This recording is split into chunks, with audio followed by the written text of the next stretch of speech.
संविधानवा ए भैया उहे समैयाना।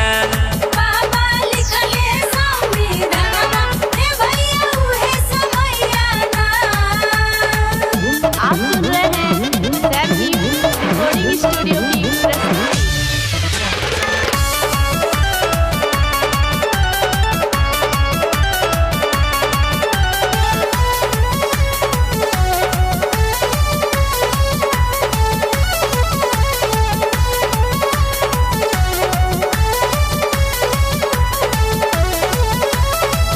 सीताराम जी राव के 14वें रतनवा हो बहुजन समाज के पूरा कइले सपनवा हो।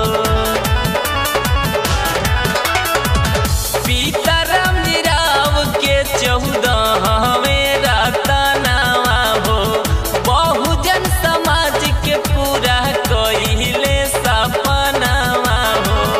अधिकार दे के बाबा पार कैले नैया ए भैया उहे समैयाना। अधिकार दे के बाबा पार कैले नैया ए भैया उहे समैयाना। ए भैया उहे समैयाना। बाबा लिखले संविधानवा ए भैया उहे समैयाना।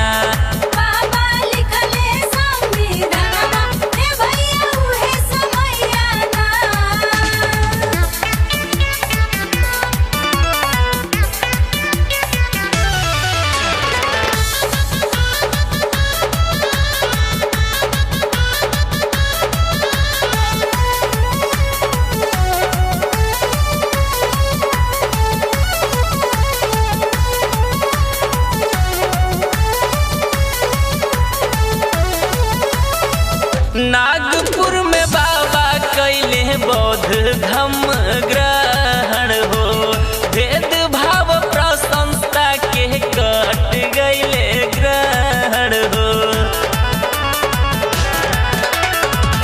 नागपुर में बाबा कैले बौद्ध धम्म ग्रहण हो भेद भाव प्रशंसा के कट गईले ग्रहण हो। आरक्षण खातिर भीम जी लड़ले लड़ैया ए भैया उहे समैयाना। समता के खातिर भीम जी लड़ले लड़ैया ए भैया उहे समैयाना। ए भैया उहे समैयाना। बाबा लिखले संविधानवा ए भैया उहे समैयाना।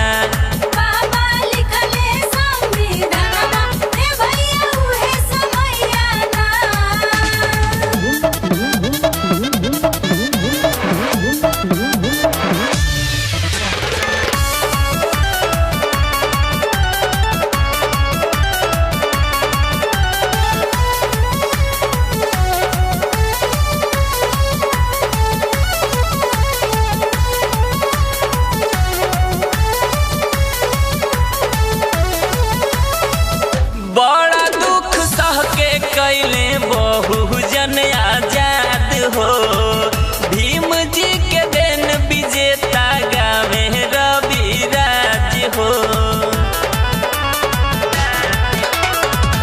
बड़ा दुख सह के कैले बहुजन आजाद हो भीम जी के देन हर किस गावे रविराज हो।